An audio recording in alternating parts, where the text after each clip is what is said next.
Para todos, muito boa noite. Bem-vindos à entrevista do Presidente.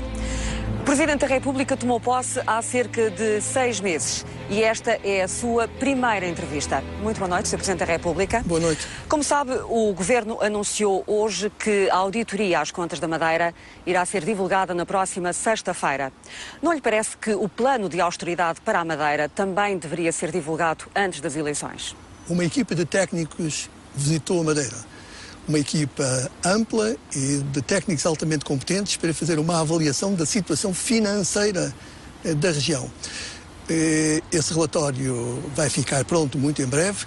Sei que vai ser divulgado na sexta-feira, mas tem que se compreender que não será fácil preparar de um momento para o outro um programa de ajustamento que terá que ser muito rigoroso e que será complicado na sua elaboração. Não podemos esquecer que a elaboração do Programa de Ajustamento de Portugal, feito pelo Banco Central Europeu, pela Comissão Europeia e pelo Fundo Monetário Internacional, levou, penso que, mais de um mês a elaborar. Mas acha que, não sendo divulgado o plano de austeridade antes das eleições, isso não compromete a transparência das mesmas eleições?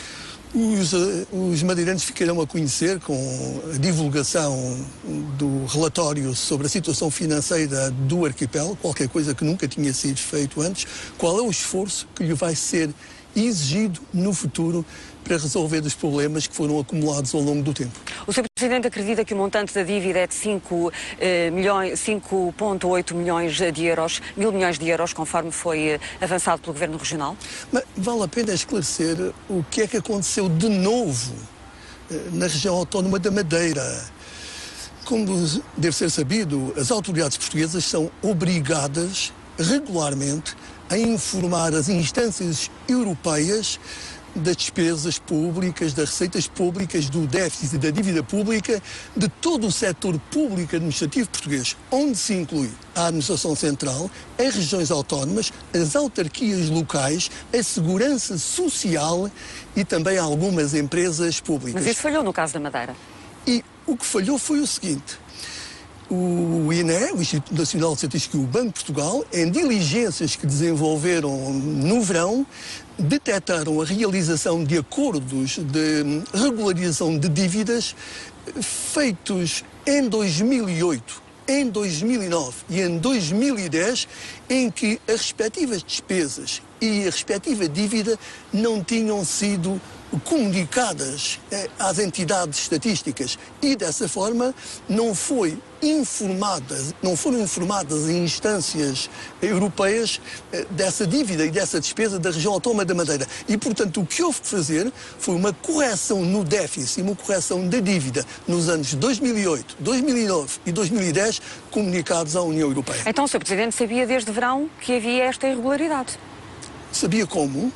Disse-me que o INEC sabia que tinha detectado no verão. Eu conheci essa falta, essa omissão, como foi referido pelo Banco de Portugal e o INE, no dia em que ele publicou o seu comunicado, e eu me encontrava, de facto, em Valpaços, e passado poucas horas eu fiz uma declaração. O Sr. Presidente da República foi criticado nestes últimos dias por ter tido uma reação branda relativamente à ocultação das dívidas. Não lhe parece que esse facto em si mesmo merece da sua parte uma condenação enérgica? Eu fiz a declaração que entendo que um Presidente da República de todo o país, de Portugal inteiro, de todos os portugueses, deve fazer. Até porque o Instituto Nacional de Estatística e o Banco de Portugal, as autoridades que têm competência na matéria, já tinham declarado que se tratava de uma omissão grave. O Presidente da República não tinha mais a acrescentar, senão corroborar, e eu ainda acrescentei que isto teria algum efeito negativo sobre a credibilidade de Portugal nas instâncias internacionais, numa altura em que o Governo estava a fazer um grande esforço para afirmar a sua vontade de impor disciplina orçamental em Portugal. Portanto, considera que realmente estamos perante um caso grave? Foi a expressão utilizada pelas autoridades que têm competência para isso e eu corroboro aquilo que essas autoridades escreveram. Como é que o Sr. Presidente da República entendeu as reações do Dr. Alberto João Jardim, que falou em legítima defesa, remetendo também para o governo do Partido Socialista e mais recentemente deixando ameaças de separatismo? Cada líder político e cada dirigente político tem a sua forma específica de fazer política.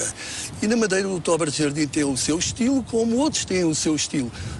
Não é o meu estilo, nem aquilo que ele faz, nem aquilo que muitos outros fazem.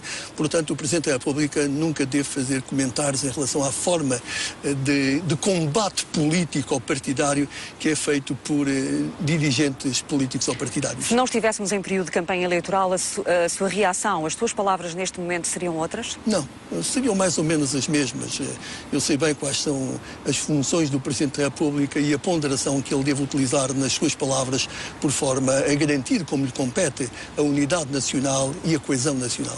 No seu discurso de tomada de posse, no passado dia 9 de março, o Sr. Presidente afirmou que havia limites para os sacrifícios que estavam a ser pedidos aos portugueses. De então para cá, tivemos um novo governo, tivemos 3 aumentos de impostos em cerca de 3 meses, cortes importantes nos apoios sociais. Considera que foram ultrapassados esses limites? Quando eu falei em maio, na altura em que foi aprovado aqui em Portugal a negociação feita com a chamada Troika do Acordo de Assistência a Portugal, disse que a execução daquele acordo deveria deixar espaço para 2 coisas. Para a justiça e a equidade social e para o crescimento económico a médio e longo prazo.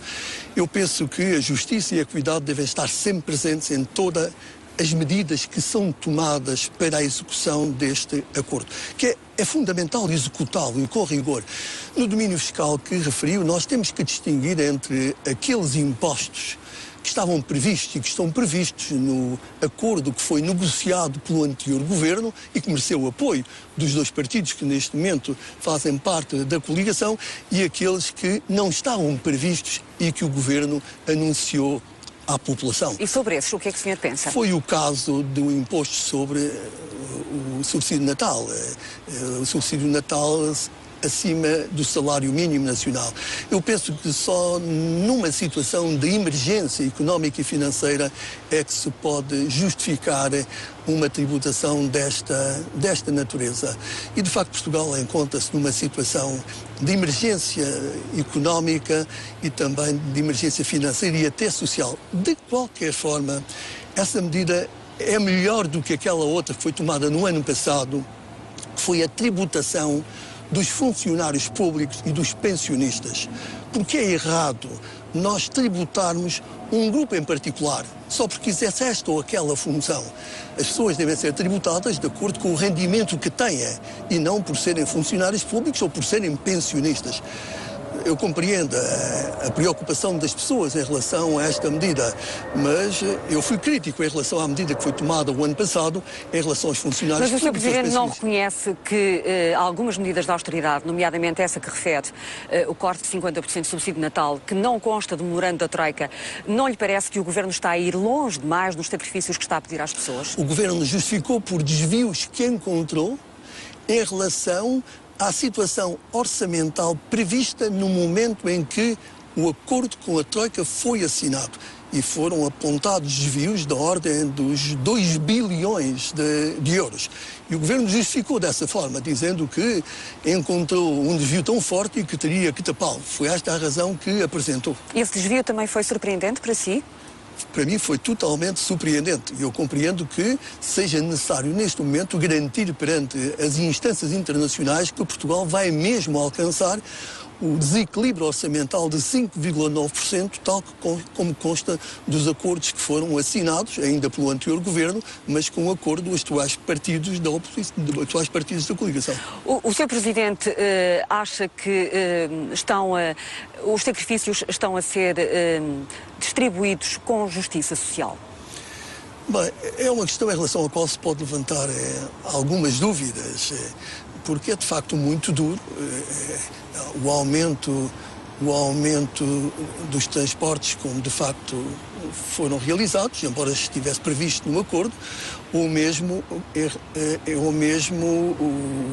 o lançamento de um novo imposto, um adicional sobre o imposto IRS para aqueles que ganham mais de 150 mil euros, mas aí o Governo pretendeu dar uma ideia de justiça, ou então mais 3% para o IRC, ou então a antecipação daquela medida que é a elevação do IVA sobre o gás e sobre a eletricidade. O senhor concorda com isso? O Governo, a medida estava prevista. Mas foi antecipada. Foi de facto antecipada. E o Governo, mais uma vez, justificou com a necessidade de tapar como que desvios que encontrou, dado que considera fundamental que Portugal respeite a meta de desequilíbrio orçamental que foi referido. O Sr. Presidente da República reconhece válidas essas justificações?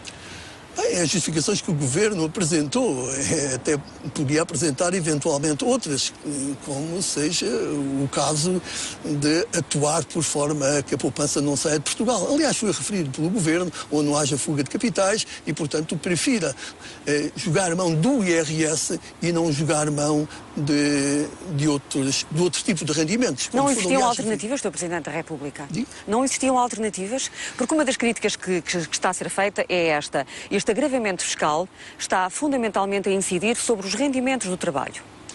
Aí o Governo seguiu a prática do nosso legislador.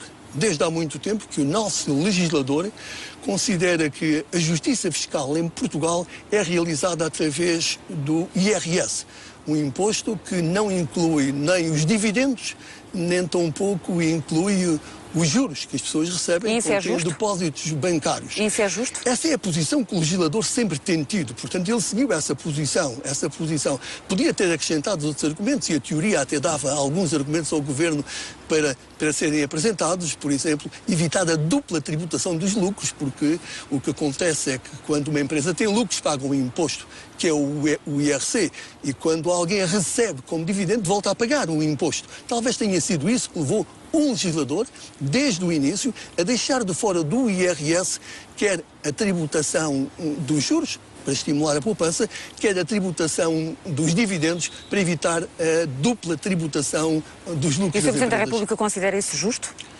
Bem, é a justiça que a sociedade portuguesa tem aceita, porque é o Parlamento que determina o padrão de justiça social que deve vigorar numa sociedade.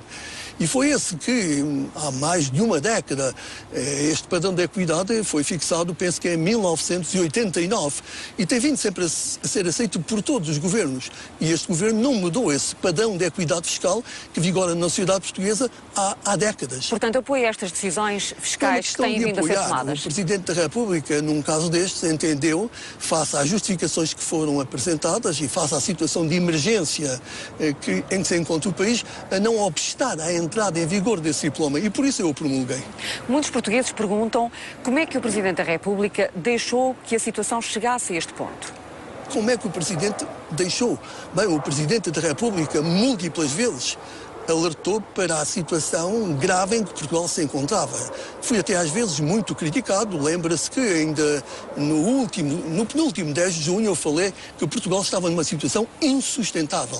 Eu recordo-me que me caiu em cima quase o Carmo e a Trindade do lado dos partidos do governo. Mas anteriormente já tinha dito que caminhávamos numa situação explosiva. Portanto, eu tenho textos muito escritos e declarações em que os meus alertas e os meus apelos, pelos vistos, não foram ouvidos, ou alguém que ouviu olhou para o lado, são feitos desde o ano 2006. Porque, é claro, há muito tempo que Portugal se encontrava numa situação insustentável. Mas é o Governo que toma as decisões nesta matéria. Não é o Presidente da República, não tem competências executivas. Portanto, os seus apelos esbarraram num muro de ausência de reação, é isso que me está a dizer? Toda a gente sabe disso. Os meus apelos estão escritos, as minhas declarações estão gravadas. O Sr. Presidente da República falou muitas vezes sobre o problema do endividamento, mas, por exemplo, hoje o Governador do Banco de Portugal disse que o pedido de ajuda externa foi feito no limite. O senhor, em algum momento, aconselhou o anterior Governo a pedir a ajuda externa mais cedo? Eu entendo que não devo revelar as conversas que tenho com os primeiros ministros, nem com o anterior, nem com este. Mas é sabido publicamente que o anterior governo rejeitou até à última hora e de forma muito firme, muito categórica a possibilidade de recorrer à ajuda externa junto das instâncias comunitárias do Fundo Monetário Internacional. Isso é conhecido. Até à última hora, de facto, o governo anterior disse que não pediria ajuda internacional. E o Sr. Presidente da República, nessa altura, considerava que essa ajuda já devia ter sido pedida? Eu sabia que Portugal estava numa situação insustentável há muito tempo. Muito tempo. E sabia também que a ajuda era inevitável. E disse a quem o devia dizer. E entendi a certo momento que devia ir para além do privado e falar em público. Um Presidente da República dizer perante os portugueses, numa mensagem de ano novo, que caminhamos por uma situação explosiva, é porque o Presidente da República considera que está numa situação limite. É o máximo que um Presidente pode dizer perante os cidadãos. Este fim de semana, Sr. Presidente da República, o Ministro das Finanças em Washington disse que o pior ainda está por vir. Os portugueses e o país aguentam mais austeridade em 2012? 2012 vai ser um ano muito difícil. Até porque será o ano em que a maior parte das medidas previstas no Programa de Assistência Económica e Financeira vai ser concretizada.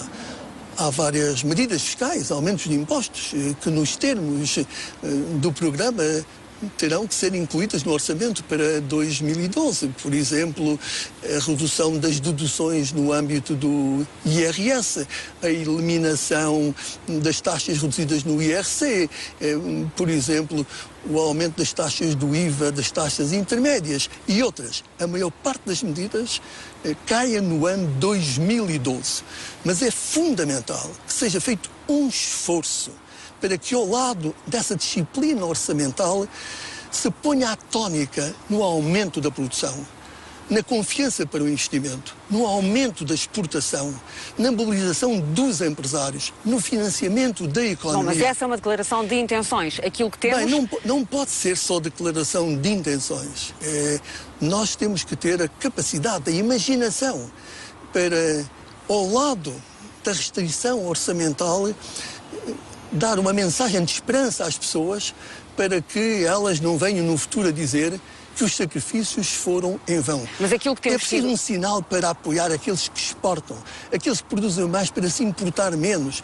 Eu acho que o acento tónico tem que ser concentrado mais, talvez a partir de agora, na produção, na exportação, no investimento e na atração do investimento estrangeiro. Mas as pessoas em concreto querem saber o que é que podem contar em 2012 e aquilo que temos até este momento são impostos em cima de impostos e uma recessão profunda que o Governo calcula em 2,5% no próximo ano. Foi anunciado de facto hoje, mas eu espero bem que na segunda metade do ano comecem a surgir sinais de recuperação da economia e do emprego.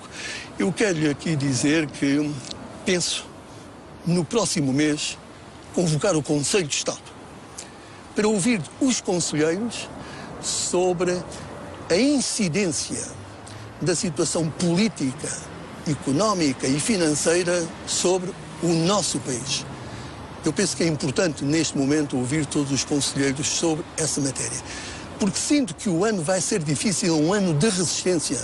Mas eu gostaria também muito que fosse um ano em que os portugueses vissem um rumo do futuro com alguma esperança. Mas com esta recessão que está anunciada de 2,5%, mais grave do que aquilo que inicialmente tinha sido prevista, como é que o Sr. Presidente da República pode acreditar que em meados do próximo ano o emprego possa estar a crescer e a economia possa estar alavancada? Bem, nós estamos a depender muito da conjuntura internacional, do que é que vai acontecer nos países nossos parceiros na União Europeia e também o que vai acontecer noutros países fora da Europa para onde nós exportamos os nossos produtos. Por isso é que eu penso que nós temos que fazer tudo aquilo que estiver ao nosso alcance. E o Governo espero que o faça para mobilizar os empresários portugueses para que eles consigam exportar mais importar menos, produzindo mais. Mas esses resultados não são imediatos, como sabemos, Sr. Presidente da República. Bem, nós temos conseguido taxas de crescimento das exportações muito significativas nos últimos tempos. E é preciso acarinhar, apoiar, levar uma palavra de esperança e de ânimo a todos esses que estão a fazer tudo o que podem para conseguir penetrar nos mercados internacionais, porque sabem muito bem que a procura interna está em decadência. A economia portuguesa só pode crescer pela via do comércio externo, isto é, exportando mais e importando menos, o que tem a ver com a competitividade da nossa economia.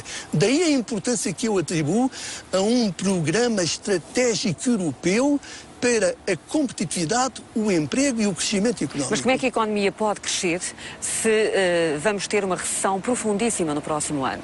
Bem, primeiro nós temos que pensar como encontrar o financiamento para as empresas portuguesas. Não é aceitável que empresas portuguesas, principalmente as pequenas, que conseguiam conquistar um mercado lá fora e que conseguem exportar, depois não tenham um crédito para conseguir comprar as matérias-primas, para realizar a produção, para aquilo que vendem depois no estrangeiro, quando é tão fundamental para Portugal vender mais e importar menos. E, portanto, o Governo daria um contributo muito importante para o financiamento das empresas se conseguisse reduzir as necessidades financeiras do setor empresarial do Estado. Isto é, as empresas públicas. Fazendo se conseguisse atrair investimentos estrangeiros para Portugal. É o que o Governo diz que vai tentar fazer pela via das privatizações. Que se trouxerem capitais para Portugal, é óbvio que melhoram um pouco o financiamento das nossas empresas privadas. Por outro lado, eu acho que o aperto de crédito está a ser excessivo. As empresas estão a sentir escassez de crédito e taxas de juros muito altas. Aqui talvez a Troika tenha ido demasiado longe na rapidez que impôs aos rácios, à melhoria dos rácios de capital dos bancos e à redução da relação entre o crédito e os depósitos. Eu penso que as exigências que estão a ser colocadas neste momento aos bancos portugueses são superiores àquelas que estão a ser colocadas a muitos bancos de outros países. E os bancos não deviam recorrer ao fundo de 12 mil milhões de euros que têm disponível? Os bancos têm duas possibilidades neste momento. Uma é emitir obrigações no mercado internacional e para isso tem uma garantia do Estado que pode ir até 35 bilhões de euros. Ou então pode reforçar o seu capital utilizando uma parcela de 12 bilhões de euros que foi colocado de lado no quadro do empréstimo que nós estamos a receber das instâncias internacionais. E deviam recorrer a esses 12 mil milhões? Não gostam de recorrer a essa possibilidade de entrada de capitais públicos dentro do banco e, portanto, recusaram até este momento e dizem que vão satisfazer as exigências do rácio de capital através dos seus acionistas, mas talvez estejam neste momento a reduzir demasiado o crédito que concedem. Eu penso e espero bem que eles deem prioridade às pequenas empresas, porque são aquelas que têm mais dificuldade em contrair empréstimos fora do nosso país e é aquelas que trabalham para o mercado internacional. Depois, os bancos têm alguma possibilidade de vender ativos. E se eles venderem ativos que não fazem parte da sua atividade básica, a atividade bancária, eles também melhoram de facto a situação. Mas o Governo penso que está a trabalhar no sentido de tentar melhorar as condições de financiamento da nossa economia, que é um dos problemas mais graves que nós enfrentamos. Se nós conseguirmos fazer alguma coisa nesse domínio, se entrarem capitais estrangeiros, talvez a recessão não seja aquela que o Governo anunciou, principalmente se também não se confirmar o abrandamento tão forte da economia europeia e da economia mundial. Bom, o Sr. Presidente da República vislumbra até ao momento alguma estratégia firme de relançamento da economia portuguesa?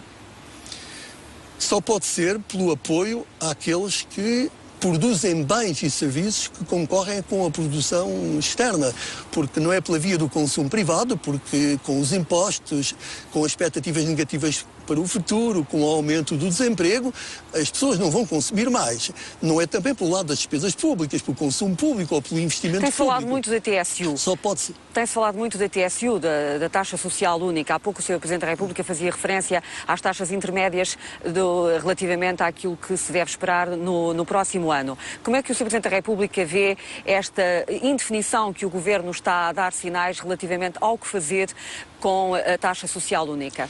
Em minha opinião, uma redução generalizada da contribuição patronal para a segurança social, que teria que ser acompanhada de um aumento das taxas do IVA, a taxa média, seria um erro. Nem se traduziria em aumento de competitividade das empresas de forma significativa e, portanto, não íamos produzir mais bens e serviços que concorrem com a produção externa e, por outro lado, existiria um efeito contracionista pelo aumento do IVA, da taxa média, porque não podemos esquecer que a taxa do IVA em Espanha é 18%. E se a taxa em Portugal, a máxima, que já é 23%, não existe um outro país da zona do euro que tenha uma taxa máxima do IVA superior a Portugal. Mas tendo aqui ao lado Espanha com 18% no IVA, o que é que isso faria? Bem, reduziria mais acentuadamente o consumo, aumentava a fraude fiscal e aumentavam as importações ainda mais. Portanto, penso que o Governo, por declarações que já foram feitas, está a afastar essa hipótese que parece, com alguma insistência, foi colocada pela Troika. E a inclinar-se para uma redução seletiva. Eventualmente uma redução seletiva em relação àquelas empresas que criam emprego líquido. Vamos ver se isso resulta. O Sr. Presidente da República parece não acreditar muito. Eu penso que essa redução seletiva pode ser feita de duas formas. Ou uma redução da taxa social única para as empresas industriais e para o turismo, e, portanto, uma discriminação positiva que teríamos que negociar, penso, ao mais alto nível político com as instâncias europeias, ou esta proposta, que é oriunda do Banco de Portugal, de apoiar aquelas empresas que criam emprego líquido. Eu penso que a União Europeia e a Zona Euro precisam, neste momento, de um sucesso. E Portugal pode ser um sucesso daquele país que, tendo chegado a uma situação de instabilidade financeira e de desequilíbrio orçamental muito forte, consegue corrigir a situação e ganhar sustentabilidade financeira para o futuro. E isso seria uma grande ajuda para a União Europeia e para a zona do euro. Mas esclareça-me um ponto, relativamente ainda à taxa social única. Defende, tal como o Governo, a possibilidade de se eliminar a taxa intermédia? O Governo, nos termos do acordo celebrado com o Fundo Monetário Internacional e com a Comissão Europeia, terá que fazer um ajustamento no IVA nos produtos com taxa intermédia, de forma a produzir uma receita de 410 milhões de euros. E repare-se, qualquer coisa que faça na descida generalizada ou mesmo seletiva da taxa social única acresce a este aumento do IVA que já tem que ser realizado no ano 2012, mesmo que não se toque na taxa social única. Ou seja, será preciso quanto dinheiro? Bem, o Governo é que tem que fazer uma análise cuidada de quais os produtos em que vai tocar. Eu penso que deve ter em atenção talvez os seguintes aspectos. Se são bens que são muito importados, que vêm do estrangeiro, que têm um grande consumo de energia e são bens que são consumidos por famílias de baixos rendimentos. Sr. Presidente da República, com Grécia ou sem Grécia, ou seja, no caso de incumprimento da Grécia ou no caso da Grécia conseguir resistir à grave crise em que está, Portugal poderá ter de pedir um segundo empréstimo? Vamos ver em que situação é que Portugal se vai encontrar no fim do acordo.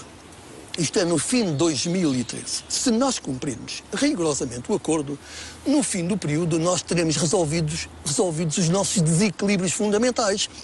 O déficit orçamental estará em 3%. O desequilíbrio externo estará em menos de 3%.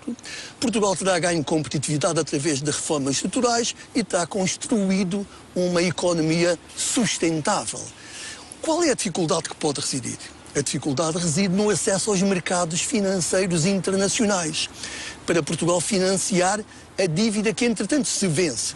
Mas para aí há uma resposta, porque o Conselho Europeu, do dia 21 de julho, decidiu que um país que cumpre integralmente o acordo de assistência financeira, se no fim do período ainda tiver dificuldades de recorrer aos mercados financeiros internacionais, continua a beneficiar de apoio. Mas isso não significa a imposição de um novo programa de austeridade. Significa colocar Portugal na mesma situação em que encontram os outros países, numa situação de estabilidade financeira, com o seu déficit público controlado. Mas acredita que em 3 anos Portugal vai conseguir estar numa situação tão desafogada quanto a descreve? Não. É essa que está escrita nos documentos que o governo anterior negociou e os partidos da atual coligação também aprovaram. Está lá escrito que, no fim, se cumprirmos integralmente, teremos resolvidos os nossos desequilíbrios, quer orçamental, quer externo. Mas o Sr. Presidente acredita que em 3 anos se conseguem corrigir os desequilíbrios orçamentais? Talvez o período seja curto e, portanto, o esforço que nos exige é maior. Mas eu tenho que acreditar que o Governo vai cumprir integralmente e que os resultados aparecem conforme está previsto. O que é que seria grave? Era nós teremos que renegociar um novo acordo por incumprimento deste. É essa a situação da Grécia. A Grécia está a renegociar um novo acordo porque não conseguiu cumprir aquele que foi negociado no ano 2010. Mas reconhece que 3 anos é um tempo apertado. É um tempo apertado e um tempo exigente, mas foi aquele que foi negociado e nós, neste momento, temos que respeitar aquilo que negociamos. Eventualmente, conseguir alguns aperfeiçoamentos, como aquela sugestão que eu penso que foi incorreta feita em relação à taxa social única. Mas se daqui por 2 anos e meio não estivermos em condições de voltar aos mercados, necessariamente teremos de pedir mais dinheiro, teremos de pedir mais ajuda. Não, isto é, vamos beneficiar daquilo que está previsto no Conselho Europeu, as decisões do Conselho Europeu de julho do ano passado, do dia 21 deste ano, desculpe. Portanto, é apenas beneficiar, continuar. O país cumpriu. O país precisa de ter acesso aos mercados financeiros internacionais, mas não o consegue, então vai beneficiar daquilo que está lá previsto, que são linhas de crédito para os países com dificuldades de liquidez, está lá previsto, ou então o país pode pedir empréstimos para recapitalizar a sua banca, tudo isto está lá previsto. Qual é a sua posição sobre esta grave crise na Europa? Há uma grave crise na zona do euro e eu penso que ainda é possível encontrar uma estratégia que traga estabilidade financeira e sustentabilidade à zona do euro. Uma estratégia com algumas vertentes que eu gostaria de sublinhar. A primeira é cumprir, honrar aquilo que foi decidido no Conselho Europeu do dia 21, onde está a flexibilização do Fundo Europeu de Estabilização Financeira, que eu penso que precisa de ganhar músculo, ser reforçado por 440 bilhões de euros, não é suficiente, e onde está o segundo programa de resgate para a Grécia, incluindo uma redução da dívida da Grécia, que neste momento é detida por particulares, por privados, uma redução em 20%, que talvez não seja suficiente. Mas eu penso que é preciso juntar uma segunda vertente, que é uma intervenção ilimitada do Banco Central Europeu para apoiar os países que se encontrem em dificuldade de liquidez. Por exemplo, comprar toda a dívida pública da Itália que seja necessária para baixar as taxas de juros italianas ou então espanholas para um nível razoável. É fazer do Banco Central Europeu aquilo que se chama o emprestador de último recurso. Se ele fizer isso, disposto a ceder liquidez ilimitada. Portanto, deixe-me ver se eu estou a entender, Sr. Presidente, comprar dívida de países que estão ameaçados, mas que ainda não estão resgatados, como é o caso de Portugal. Sim. E em quantidades ilimitadas. Nessa situação, os mercados acabarão por compreender que não há nenhum risco de, no vencimento da dívida, não ser feita a amortização ou serem pagos os juros. E então eu penso que os mercados depois acabarão por voltar a comprar a dívida desses países. Mas a isto é preciso juntar um terceiro vetor, que é limitar a autonomia financeira desses países através da imposição de condicionalidades, por forma a que eles realizem reformas necessárias para melhorar a sua competitividade e para reduzirem os desequilíbrios públicos. Portanto, ao lado desta intervenção ilimitada do Banco Central Europeu, teria que existir uma limitação da autonomia financeira desses países. Pensa que a Alemanha estaria disponível para uma solução dessas? Bem, falta ainda mais um ponto da estratégia. É que eu acho que a isto havia que juntar uma estratégia europeia de crescimento económico e de emprego. Porquê? Porque enquanto se impõem restrições, redução de déficit a alguns países, aí vai diminuir a procura. E, portanto, é preciso compensar, do outro lado, aqueles países que têm superávites, como a Alemanha e outros, conduzir uma política que é expansionista. É uma questão de aritmética que se impõe a Portugal, à Grécia, à Irlanda, à Itália, à Espanha, que façam políticas para reduzir os seus déficits públicos e, portanto, políticas contracionistas. O normal, o razoável é que surjam políticas expansionistas do lado daqueles que têm superávites. Até porque se Portugal, se a Grécia, se a Itália, se a Espanha precisam de menos empréstimos, então os outros não precisam de ter superávites para poderem emprestar aos países que estão em desequilíbrio. Eu penso que esta seria a única estratégia que podia trazer de forma rápida, estabilidade e sustentabilidade à zona do euro. Mas para isso precisava que o Banco Central Europeu funcionasse verdadeiramente como um emprestador. Essas suas ideias, Sr. Presidente da República, parecem esbarrar com as últimas afirmações da chanceler alemã, Angela Merkel, que disse que os países endividados teriam que estar sujeitos a uma perda de soberania. Bem, eu acho que foi uma afirmação muito infeliz. Porque o que se podia pensar é numa maior partilha de soberania, em que todos põem a soberania em comum para, por exemplo, construir uma verdadeira governação económica. Mas o que já é inaceitável é que se possa tirar capacidade de decisão a uns países e não tirar a outros. Repare, mesmo quando se impõem restrições agora a Portugal ou à Grécia ou à Irlanda com um programa de ajustamento, foi Portugal que decidiu pedir. Foi a Grécia que decidiu pedir. Foi a Irlanda que decidiu pedir.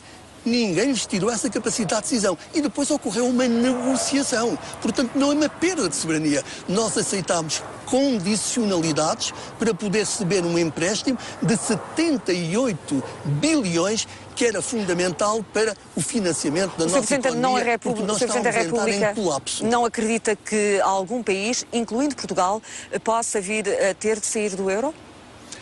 Eu penso que seria algo trágico, algo dramático e por isso não vai acontecer, quanto a mim, nem para Portugal, nem para a Grécia, nem para outro país. Eu penso que muitos não tomaram ainda consciência do que é que significa um país sair do euro. Bem, desde já, os tratados não prevêem a saída de um país da zona do euro. E não podemos esquecer que a introdução do euro levou anos e anos a preparar. Isso significa que ocorreria uma desvalorização brutal da moeda própria desse país. Pensemos na Grécia, portanto no dracma. E ao desvalorizar substancialmente, neste caso a moeda grega, aumentavam substancialmente os preços e aquilo que importava era muito mais caro. As empresas gregas teriam muita dificuldade em comprar os produtos no estrangeiro para realizar a sua... Não acredita que essa possibilidade, que essa hipótese que alguns admitem possa ser uma fuga dos viável? Depósitos imediatos. Bem, e teríamos uma crise política imediatamente. Eu acho que se caía numa situação de caos financeiro, de caos económico, de caos social e de caos político. Eu não vejo qual seria o governo que resistiria destes países com assistência financeira a uma saída do euro. As famílias, as empresas, o Estado, para com os não residentes, estão endividados em euros. Como é que depois conseguiriam pagar essa dívida? Seria um empobrecimento brutal de um país que saísse do euro. Por isso, eu penso que isso não vai acontecer e até os países como a Alemanha, a França e outros já o declararam muito claramente que é uma impossibilidade. Sr. Presidente da República há pouco fez referência ao plano de privatizações. O senhor concorda que o Governo venda empresas em setores estratégicos ao desbarato? Não, ao desbarato nunca. nem estratégicas nem não estratégicas. Este processo de privatizações tem que ser preparado com muito cuidado.